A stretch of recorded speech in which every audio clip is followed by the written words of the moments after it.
Pues muy buenos días a todos, bienvenidos a nuestro primer webinar con el título How to Detect the Riskiest Users, Roles and Areas in SAP o SAP, como lo conocemos en México. Y pues Measuring Access Risk within Roles Profiles at the Deepest Object Level, ¿no?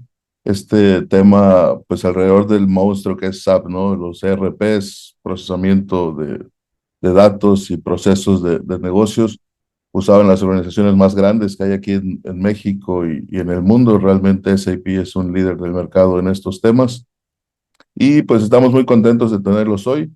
Mi nombre es Paulino Calderón, soy cofundador de Websec y pues voy a ser el anfitrión de este webinar. Vamos a estar empezando a organizar estos webinars justamente pues con la idea de discutir cuáles son las últimas tendencias, los últimos riesgos que están afectando a la industria y pues principalmente cómo mitigarlos tanto estratégicamente como pues qué soluciones existen en el mercado, especialmente las que son líderes o se destacan por tener un aspecto innovador al resolver estos problemas que mitiguen los riesgos, ¿no? Antes de arrancar, nada más vamos a platicar brevemente cuál va a ser la estructura de este webinar. Es un webinar corto de 1 hora.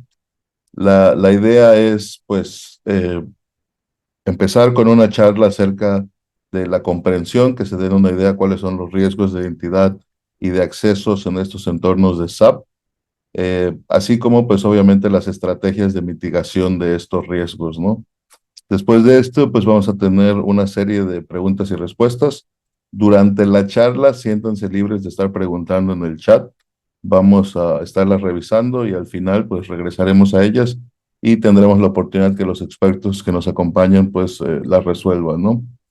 Algo muy interesante que aquí nuestro socio TheFence, estamos muy contentos que nos están acompañando.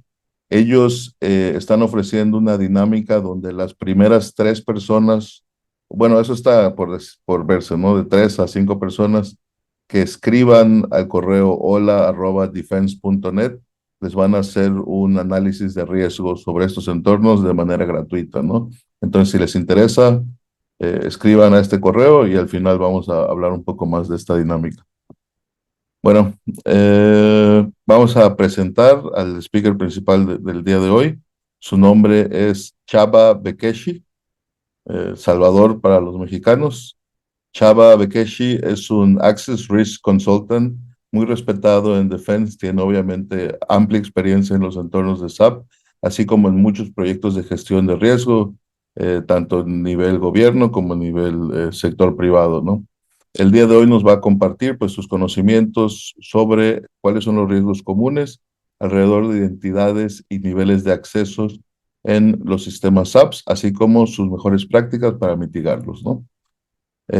Antes de ceder la palabra, pues nada más recuerden que siéntanse libres de compartir sus preguntas en el chat. Al final de la charla vamos a responderlas. Y otra vez para los que acabo de dejar entrar, recuerden que las primeras personas que escriban a hello@defense.net tienen la oportunidad de ganarse un assessment de riesgos gratis, justamente realizado por Defense en colaboración nuestra. Y bueno, yo creo que ya sin más preámbulos, vamos a dar la bienvenida a Csaba Békési. Y Csaba, let me make you a host and virtual, the virtual room is yours.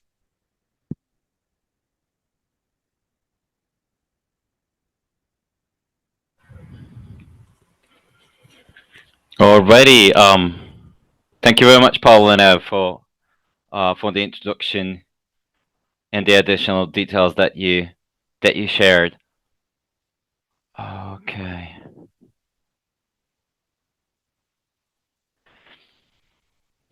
Allow me to share my screen real quick. I guess that you've already led the audience through the agenda and then the brief introduction that might, right, Paulina?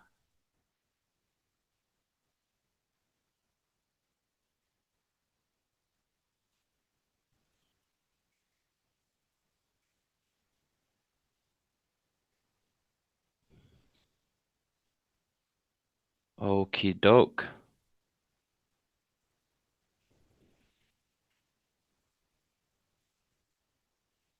So pertaining the topic of our webinar, first of all, thank you very much everybody for being here. Thanks for having me. First of all, Paul and I have already expressed what the topic of today's webinar going to be, so I'm not going to waste any time on the very first slide, but the second. So yet again, about the speaker, Paulino had said a couple of words about me. I wouldn't really waste time on that either. The second is going to be about regulations and regulatory expectations, excessive rights, so on and so forth, just to lead up what our topic's going to be today. The third is tasks and responsibilities involving identity and access related risks. The fourth agenda point today will be the ways to reveal excessive rights, and of course the solution that we designed for it. And then yet again, the fifth is the same. What tool can we do? And then I'm gonna quickly show you a snapshot about how TheFence looks. What I'm gonna describe today. So yet again, about myself, I've been working for IBM and Citibank for the past 10 years, and I joined Access Matrix. Access Matrix is the company, and then TheFence is the actual product that we do have, a product line that we are having. So I've been working for Citibank and IBM before joining Access Matrix almost a year ago, and I was mainly involved about third-party risk and identity-related risks during the 10 years of my tenure. Regarding the regulations and expectations when it comes to the principle of least privilege or need to know principle, it has been pretty much covered in all major standardized regulatory requirements. Not only the US-based one like ISO, PCI DSS, NIST, HIPAA, and so on and so forth, but the European-based ones as well. Oh, by the way, I'm located, and Access Matrix is a company who has its headquarters in Miami, US, and then Budapest, Hungary. So I'm located within the EU and in particular Hungary.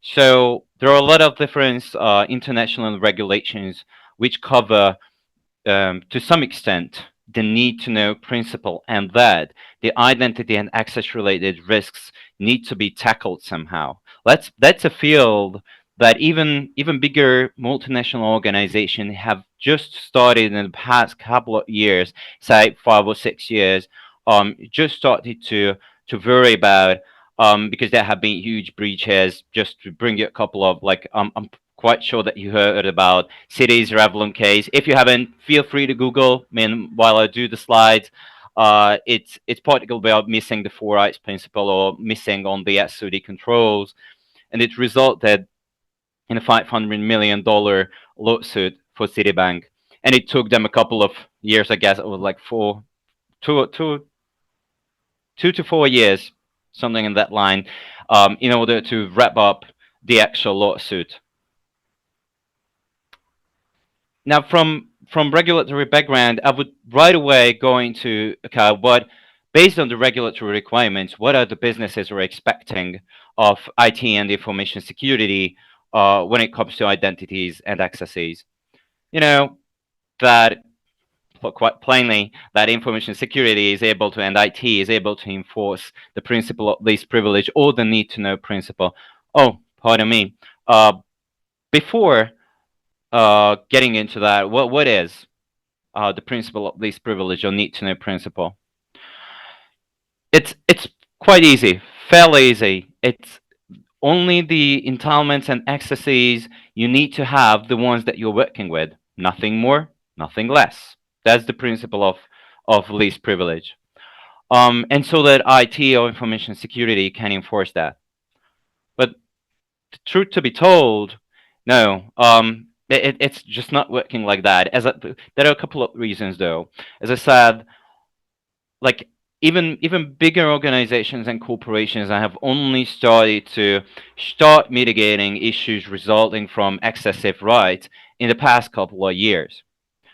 Not to mention small or middle-sized enterprises. But as on the previous slide, I've shown you that regulatory background is trying to cope up with the needs of handling identity and access related risks it will come down and roll down to the small and middle enterprises as well in the near future. And that's why we are trying to be educative about educating the market about what's in the queue, what's in the pipeline, what they need to make what they need to be aware about.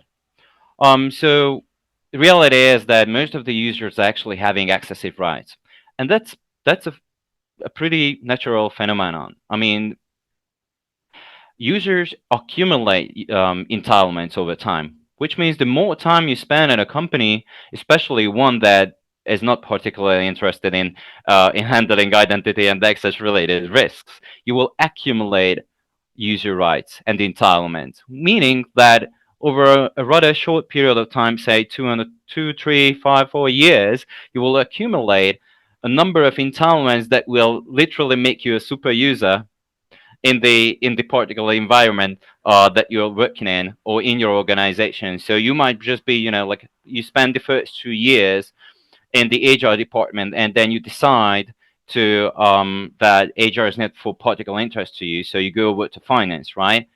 You like switch positions within the very same company, and you will realize that that's fairly common. You will realize that you are already in finance, but you are still having the accesses to the HR department and the group memberships of the shared drive of the HR department, and that's already excessive rights and can be connected to the principle of least privilege. You simply do no longer need access to the HR files that you got access to working in finance.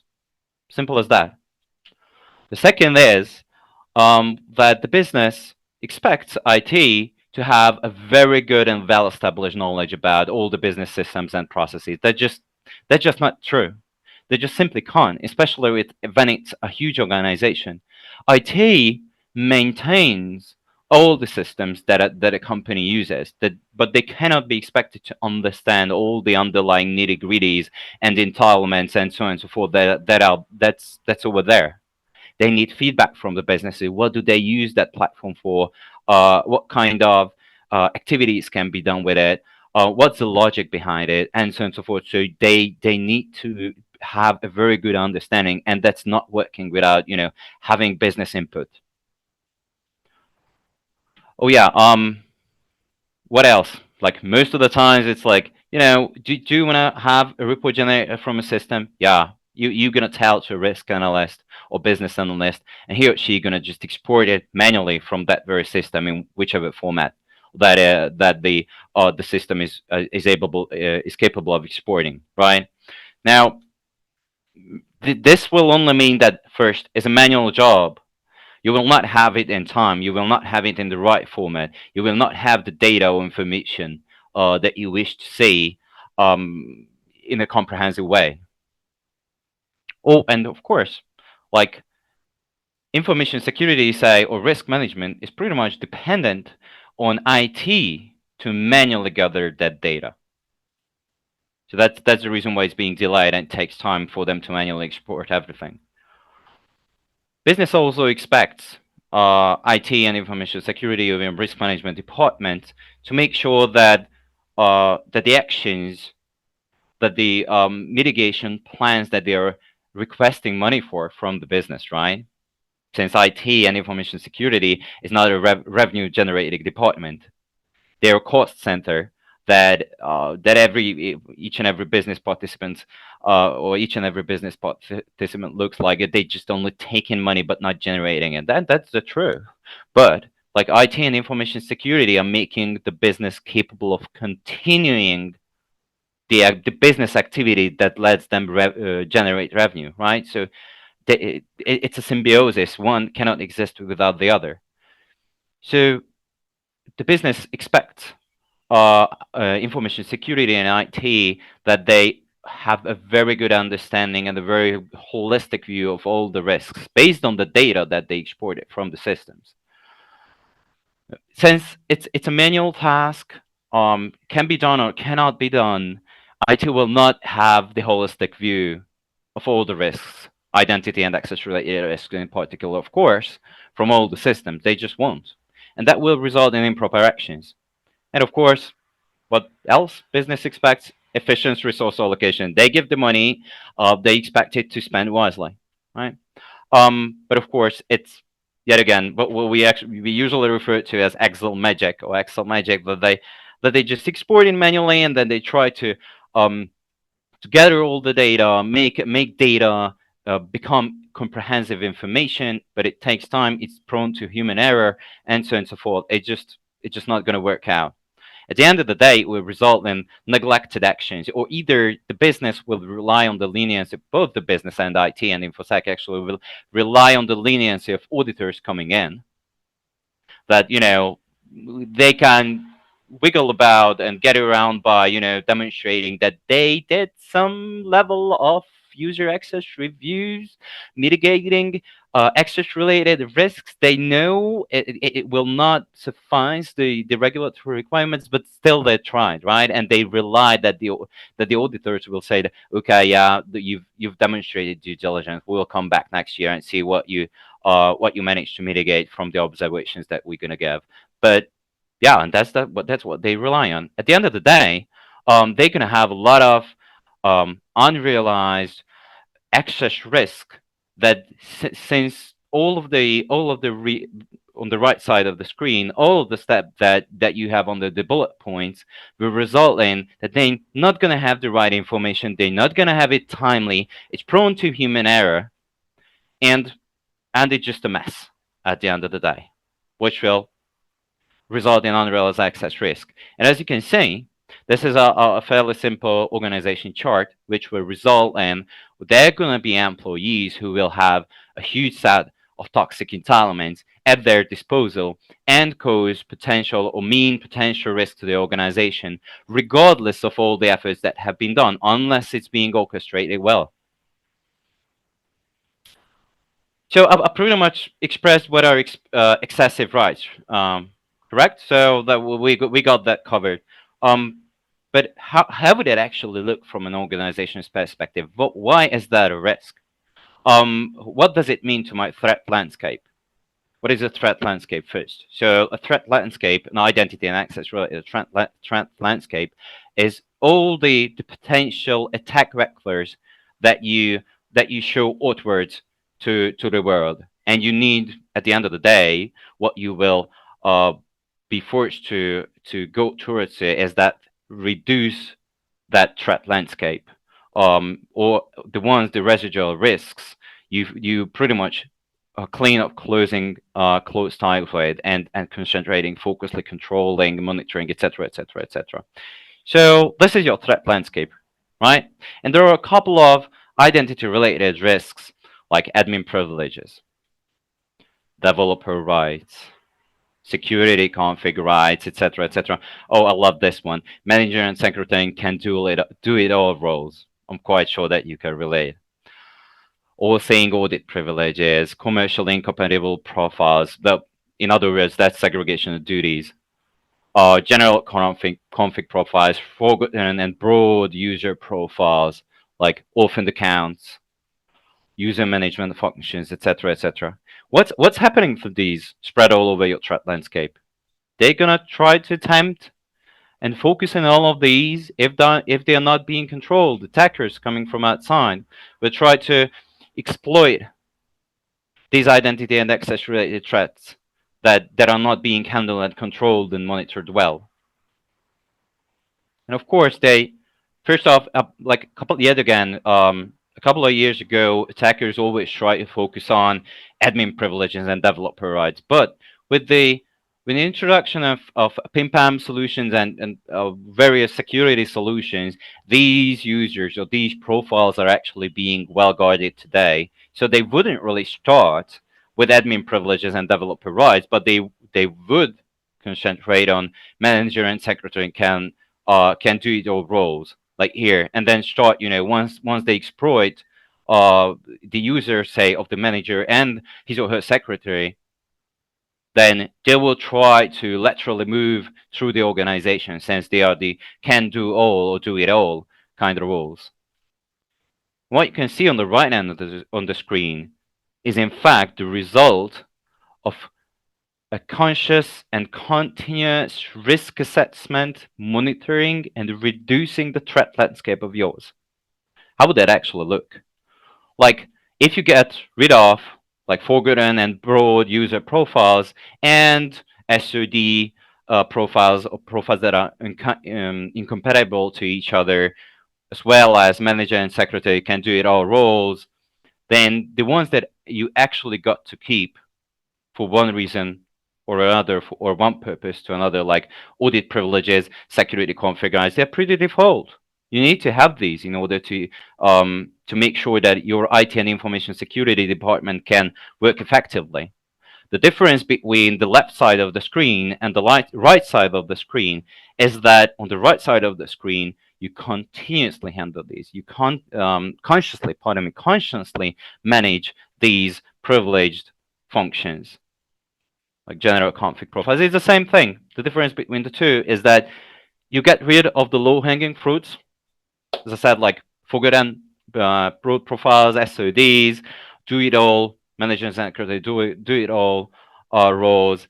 And that will result in that, once you eliminate these risks, attackers from the outside will not hit your board. Even if they do try to, they're going to hit the ones that you've already closely control and keep check on.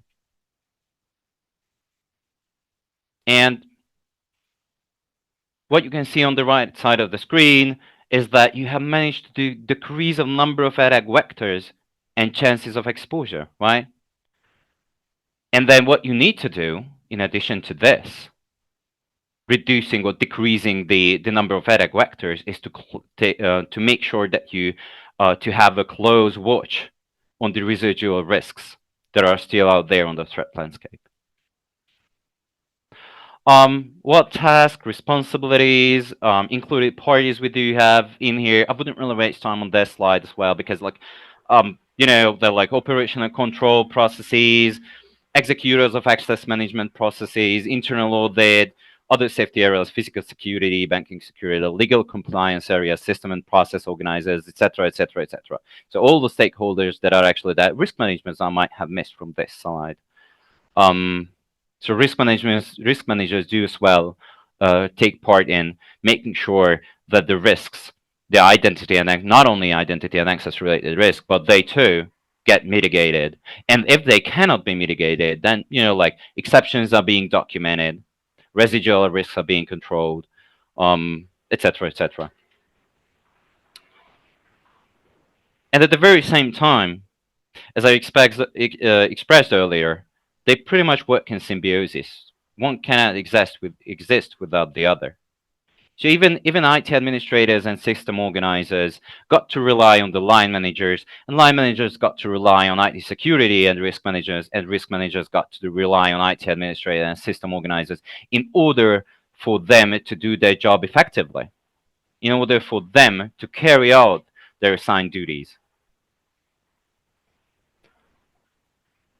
What will become of it if it's not effective enough? Of course, the responsibility will be lost in the Bermuda Triangle. And each and every party involved will try to deflect the responsibility, right? And I'm quite sure that you guys have heard about these sayings that, I'm not responsible for implementing the control, I'm just testing it. Or I have granted access to this and this and that system, but in fact, I'm not the data owner. I've just created the user account. Or that, I wasn't aware of what the system is about. I've just approved it because my employee said that, he or she needs it. And business must just show must go on, right? So the business requires this. That's why I approved it. But I haven't really had the necessary intelligence to make an educated decision about. Now that's where our solution can actually help, like line managers as well, and IT security and risk managers too, to realize the risk, to make sure that the risk that actually all the security processes already existing out there, or controls like PIM-PAM solutions, IAMs, etc., all the existing controls still will leave a number of unrealized risks. And those are the ones, if it's identity and access related, that we can discover with TheFence and help you identify those. Ways to detect excessive rights and options for reducing them. I'm pretty much just recently touched these, right? One of the main vehicles of reducing the risk when it comes to identity and access risk is regular, periodic user access reviews or entitlement reviews. Why is that? I mean, that's the main control. That's where you can actually give power to the people, give power to those stakeholders who are actually there in the front line. They are the ones to be aware of what the employees are doing. So let's just take an example of a simple HR generalist team of 10 employees and one manager. I mean, how would somebody from information security or a risk manager be able to tell what those 10 employees can do or must do other than their own line manager? So it's the line manager who have to take responsibility. Of course, there's like different scenarios or exceptions to these, but this is the happy path. Say, since the line manager is the closest to the fire, he or she is in the front line, knowing the employees personally, meeting them on a daily basis, having the best chance of overseeing what do they do as their business as usual activities, right? So they are the ones who actually gotta carry out the user access reviews, act as the executors on the periodic user access reviews, and revoke the unnecessarily entitlements, yet again reducing the risk that that particular employee represent to the organization. Pim-pam solutions, the second one is. I particularly like Pim-pam solutions, and the reason is that they are very in-depth. They can monitor what the users are doing, right? It's a great tool. I guess that one of the greatest solutions that's are out there. Save one thing, is that they're not necessarily able to discover the users that needs to be monitored, the privileged users, the privileged identities that needs to be monitored. You need to identify them yourself manually and then feed it to the pim-pam solution.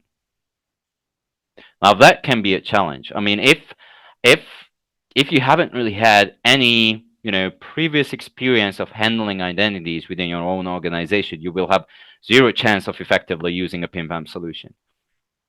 And then the third thing that we did recently introduce is an automated identity and access risk assessment and alerting tool, which we call TheFence today.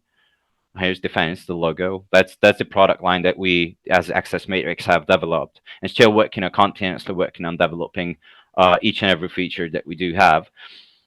The point is that TheFence is able to identify, discover the actual risky users that are out there. And having that said, we're not only discovering them, but providing intelligence so that the reviewers, the risk managers, the line managers, the information security people are actually capable of making an educated decision. Whether is that user a risk? Having that set of toxic entitlement, does that represent a risk to my organization? They can configure TheFence in a way that would suit their risk appetite, their organization's risk appetite, so that they'll get a very good view about what their daily risks are, depending on what analysis they did schedule. They can schedule it daily. They can schedule it on a monthly basis, quarterly basis, whatever. How that actually looks? What is that how do we work? How do we identify the users that I've referred to on the previous slide? So what you can see here is that we are digging deep down to the deepest possible and most granular object level. What you can see, like, here's the identity level, yeah, right. So the persona we are talking about is not necessarily a personal dialogue user, but it can be a service account as well. We can identify those too.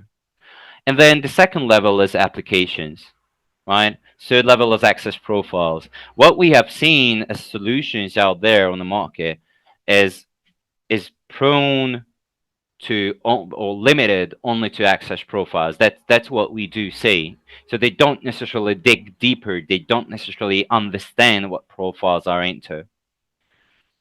What profiles are, like, if we take this very SAP, right, SAP ERP example in here, then we can see this for a user and SAP or SAP are actually having 3 different profiles. One is the finance profile, the second is a controlling profile, and then the third one is an inventory profile. Now, if you ask me, I've been, as I said, and as Paulino said during my introduction, I have been involved with identity and access management for quite some time now. Even though, if I would have this level of information only, seeing profiles only, it would hardly to have the necessary information for me to tell whether Juan Carlos Esposito needs the finance profile or needs the controlling profile on the inventory profile. That's not of, that's hardly any value for me to make a decision. Having that said, I would need to look even deeper and understand what the profile contents are to make sure that there's no segregation of duties, issues with Juan Carlos Esposito having a finance profile. And what we can see here is that in the finance profile of his, he got 2 different set of entitlements, and in SAP it's called transaction codes or authentication objects, activities, and so on and so forth. In this, for example, he has different set of transaction codes. And what we can see here is that he has 2 transaction codes that are related to supplier payment functions, and then yet again another 3 on the other side of the right side, or the right corner of the screen, which are related to supplier master data maintenance functions. With these set of entitlements, he is capable of changing in ERP, SAP ERP, he's capable of changing the details of the supplier or third-party vendor.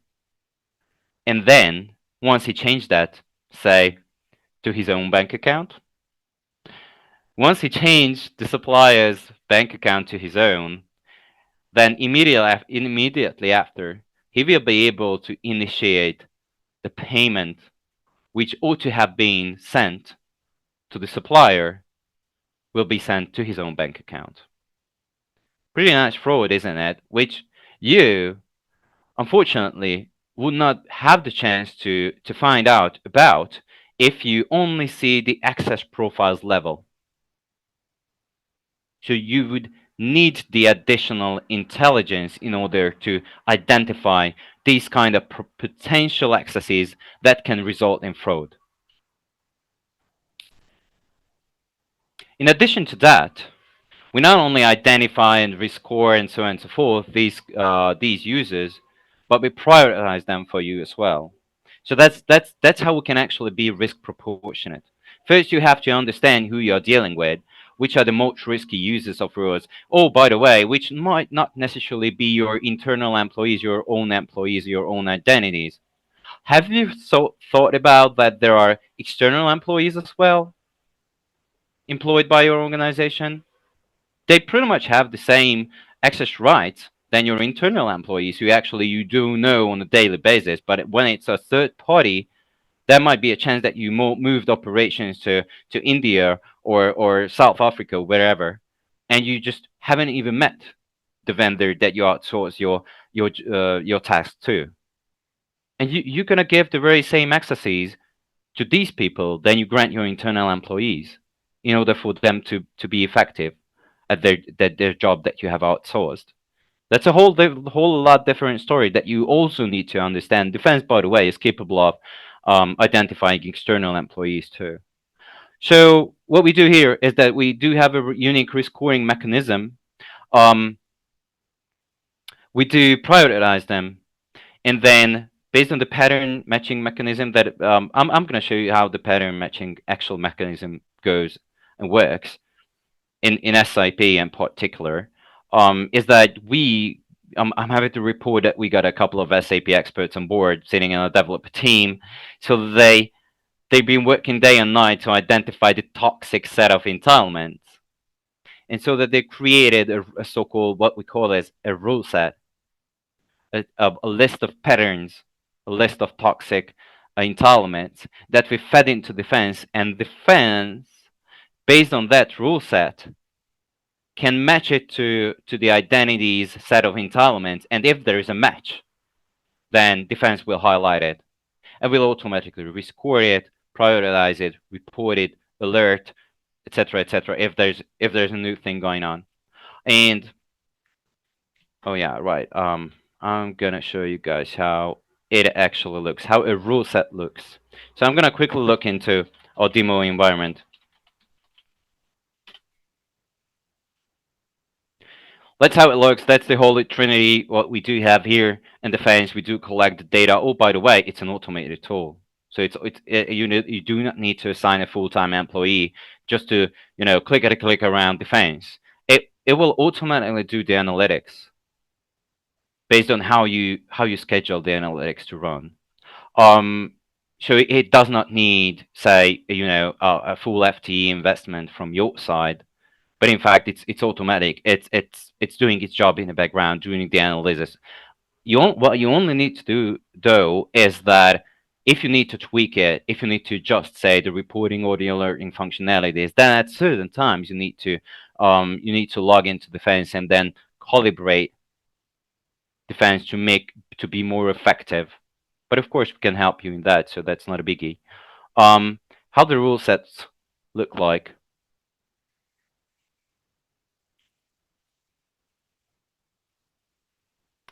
There we go.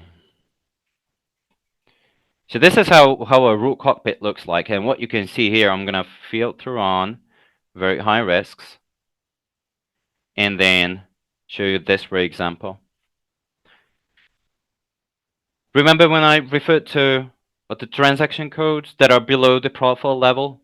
Now, these are the transaction codes and actual entitlements in SAP listed on the right end of the screen that we gathered, sorted into and prioritized into patterns, different patterns, and then grouped into activities. What the activities are, what can the user do with the set of entitlements, the toxic set of entitlements. This is a developer debugger, right?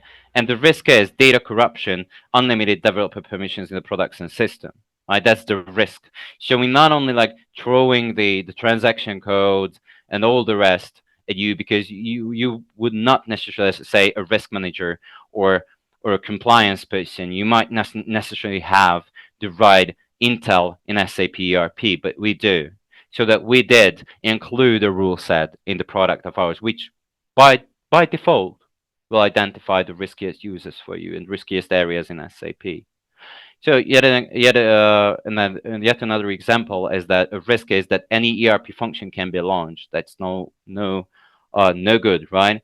Any web service call, and with what service name type. So that's the auditor and admin conflict. How reporting looks, just to show you one piece of it. It quickly loads based on the demo data. There we go. So it shows that this is just one report element. It shows that, TheFence has analyzed more than 4,000 users in here. And out of the 4,000 users, a bit more than 1,000 represented some kind of risk. But based on your risk appetite, we help you to prioritize which users you actually start to work with, which users you actually got to review, most riskiest ones, and then you can dig deep down into it. This is where I would actually stop, and then I would give it back to Paulino for the question and answers, and see if you have anything to say, guys. Feel free to shoot. I'm gonna stop the screen share now.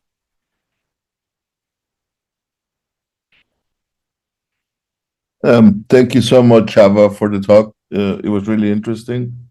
I realized some people were outside were waiting in the lobby, so I just admitted them. Para todos, por favor, si tienen alguna pregunta, es el momento de compartirla ahí por el chat. Csaba, I did get one question during your talk. Let me say it in Spanish first, and then I'll translate it for you. That's okay. And the question was, si identificar y revisar los accesos y los entitlements manualmente, pues es normalmente muy difícil por la falta de contexto o la visión completa que uno puede tener tanto como a los datos como a los procesos como tal, cómo las herramientas automatizadas actualmente están resolviendo o afrontando por lo menos el mismo problema. Voy a traducírselo a Csaba. Csaba, I guess the question is, if manually identifying and reviewing access and entitlements is very cumbersome, is very difficult because of the lack of context or the ability to see all the data and process it or know the processes as well. How are automated tools confronting this issue? How are they solving it if they are? And what does TheFence do in that aspect? Oh, let me unmute you. Sorry. Oh, there we go. Thank you. Yeah, so what I hear is, or how I understand the question is, since the manual workload is very cumbersome, and it does not, it requires a lot of knowledge, right, behind the whole thing in order to make sure that the information is comprehensible for, say, senior to present into senior management. Is that right? Yeah.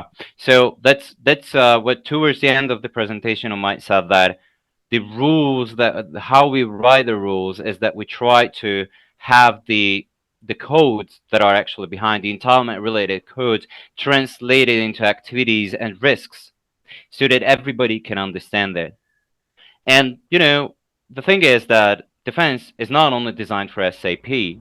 One of our crown jewels, so the rule set that we've been working on for years, is for SAP. That's the most detailed. But in fact, it does not only work with SAP, it works with Windows AD. We got a couple of integrations as well, but we got clients who approached us like, we got a lot of legacy systems that we would need to integrate to TheFence, and we haven't really met anybody who would take those on as a challenge.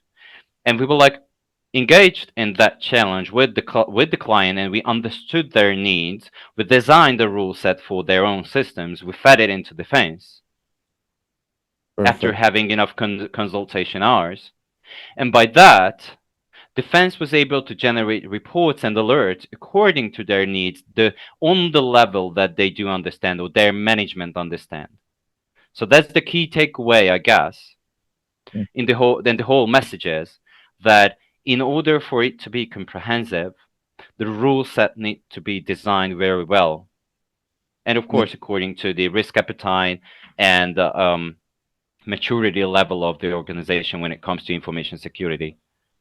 So the consultation aspect is very important and comes to play. Of course. When it comes to, and I guess that's that's why we are having this webinar, right? Because what we see on the market is that the market is just not necessarily there, in spite of the fact that there are a lot of breaches. You can Google it all day you want. And I brought you the City Revlon case example. So there are a lot of news out there happening from human error, breaches coming from identity and access related issues, and still the market is not necessarily there to realize how grave is the risk that identity and accesses mean to their organization. And that's why we actually do. So it's part of what we do, that we educate the market. That if they want to stay safe, the first thing is to educate their employees. The second is make sure that they control their employees. Perfect. Yeah, that answers the question. I wanted to highlight, I guess, the power of the rule set and the collective knowledge that you have gathered throughout the years. And you pointed out a very good point, the flexibility that it does not only apply to SAP, it goes beyond that. It's a general platform that can be used to, or that can house whichever system you actually do have, because it's just it's a platform and an idea, a methodology that can risk measure all the systems that are there. In fact, it's not specific. Okay, sí, pues básicamente nos contesta que el poder de la herramienta está en las reglas que han creado, que van más allá de sistemas o entornos de SAP, SAP. También, obviamente, hay una parte de consultoría donde se habla con el negocio para entender todas estas reglas y pues detalles que van a importar mucho a la hora de hacer la detección de anomalías. Entonces, creo que mencionan justamente que este conocimiento, o que todos son expertos en esos entornos que vienen de ese background, ha sido el que ha transportado a la herramienta, ¿no? And the next, la siguiente pregunta es por ahí también, ¿no? ¿Cómo la inteligencia artificial está ayudando a estas herramientas para conducir un análisis de riesgo? We have a question related to AI. Um, Mm-hmm. Kevin is asking, are AI-based tools good enough to use in risk analysis? Well, absolutely. We actually do use them on two stances. The very first is TheFence also have a feature that's part of user access reviews. User access reviews consist of three phases. The first is provisioning. The second is recertification, and the third is deprovisioning. Provisioning is when you grant access to employees. Recertification is when you review the entitlements that have already been assigned to the users. And deprovisioning is when you revoke the entitlement. So say that you delete the user since the employee left the company. And just to revert back to where AI can actually help us, we got a workflow that we call UAR, User Access Review, that has an AI proposal in there. And it actually automatically rescores the entitlements, and at the very same time checks a couple of other factors that are in the database of us, based on what we collect from the systems, and then recommends actions to the user to speed up the user access review. I'm gonna tell you one story when I was working for Citibank for that exact purpose. There were always a pushback coming from line managers towards information security and identity and access management, that how can you expect business line managers, somebody say coming from finance, to understand all the entitlements that a finance team members are having? They just don't have the means. They don't understand the program. They just use it. How can a line manager be expected to understand and make an educated decision whether to retain or revoke the entitlement? And that's what we wanted to give a solution to here at Access Matrix and with TheFence. So our AI proposal will actually say, like recommend that, hey, this very employee or this very entitlement of the employee or group membership of the employee have not been used for a long time. The employee have not logged in. The employee is on maternity leave or paternity leave, is on sabbatical, have not been involved in the company for a very long time, have a very high risk. I would recommend that either you do a very deep assessment on this employee or revoke the entitlement straight away. That's what our AI will do based on all the collected data. That's one. The second is that the rule sets we're actually working on, we do utilize AI to help us to understand systems that we do not necessarily have the expertise of. So that's the large language model that we do use are actually capable of recommending how to design our rule sets first off when we simply do not have one, because that's a new system or that's a legacy system that we haven't really heard about. I've just recently had an attempt with a German client of ours that actually wanted to connect their energy trading platform to TheFence, which is a very small software only being used in Germany to trade gas and electricity and so on and so forth. So we first had to understand how the actual software works, which can be done in several ways.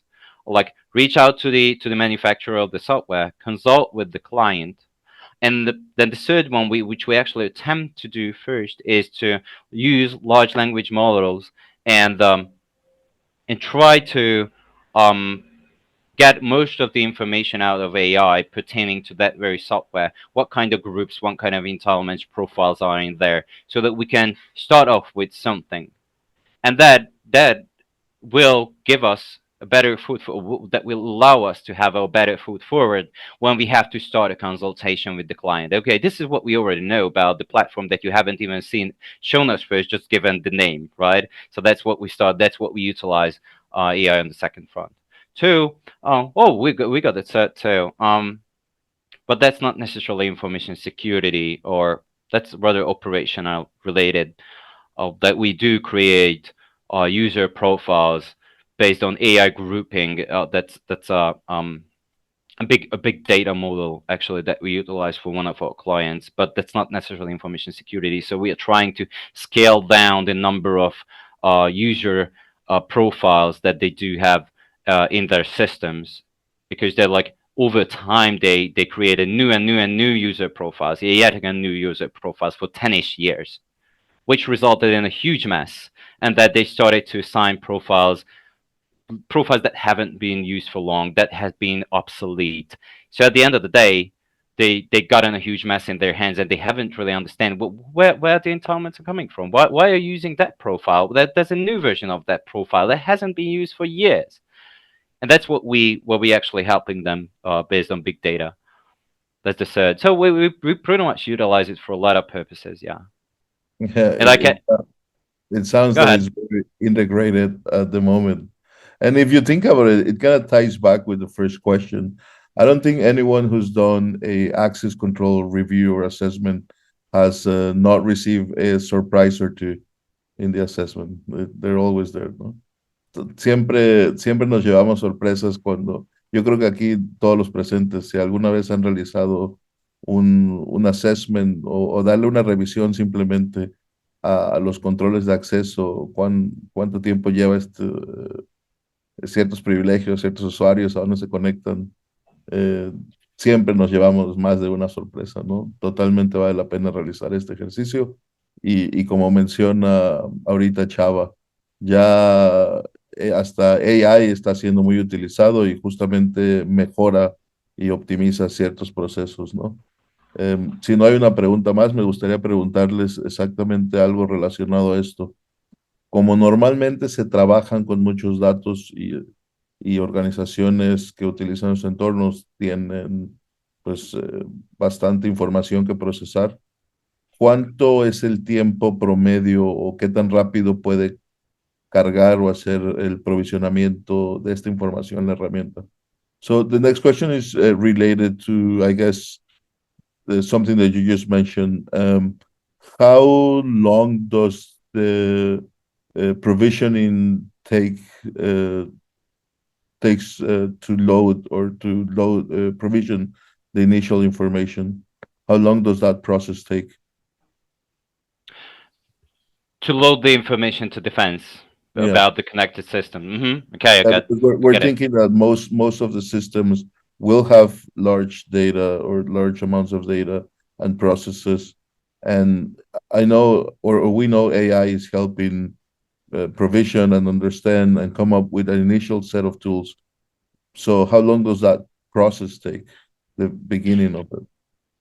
Well, since in spite of the fact that most of these systems deal with a huge sum of data, where we actually manage to have a clear cut is that we are not interested in like all of the data, right? We through APIs. That's the preferred method that we do communicate with the systems that are connected to TheFence through API, REST APIs in particular, and these REST APIs are only asking the connected system to send or to extract the data that are pertaining to the actual entitlements and roles and profiles, nothing else. So that's the key in there. That in spite of the fact that these systems hold a whole lot of information and data, we don't really need those in order for us to understand what risks the employees mean to the organization. It's just not necessarily. It's an HR. First off, we also need an HR connection, right? So we'll not only say SAP or SAP, but we would also need an HR file or HR system connected to TheFence. That will help us to connect the dots. But at the end of the day, we don't pull much data from these systems. So So what would you say is the average a day, a week? to pull the data from the systems or to integrate the systems to TheFence? To pull the system or integrate. I guess once it's integrated, it takes it does the job automatically, right? It's automatic, yeah. Pulling the data, as I said, I might have misunderstood the question. Pardon me for that. So pulling the data is fairly quick. Since we are only pulling the entitlement-related data, it's no big deal. All the rest we're not interested in. That's the key. That's the clear cut. Integrated the systems. Now that's a bit of a different story, but yet again, it's not an intrusive mechanism that we use. It's through REST APIs. So there's no two-way communication. It's only one way that we request the data from the systems. But of course, it takes some time. But it's pretty intuitive. If somebody is interested, then I'd be happy to schedule another call, a separate occasion where we can demonstrate how we do connect to, say, to SAP or Windows Active Directory. It's no big deal. Well, perfect. Well, let me thank you again for your talk today. It was very interesting. I'm sure people enjoy it. And we'll be glad to host you again anytime. Just tell me when to come. I'll be there. Bueno. Thank you very much, Paulino. Muchas gracias a todos por asistir. Espero que lo hayan disfrutado. Recuerden que tenemos una dinámica que las primeras personas que escriban a hello@thefence.net, ahí lo puse en el chat la dirección, pueden ganarse un risk assessment, un análisis de riesgos gratis. Justamente decimos entornos SAP, pero si tienen algún otro entorno que quieran probar, adelante y se les considerará. Muchas gracias por participar y mándenos su feedback, retroalimentación, qué tal les pareció esta sesión y si les gustaría vernos nuevamente por aquí. Gracias a todos por su tiempo y pasen un bonito día. Thanks for having me, everyone. Thanks for having me, Paulina. Bye-bye. Thank you.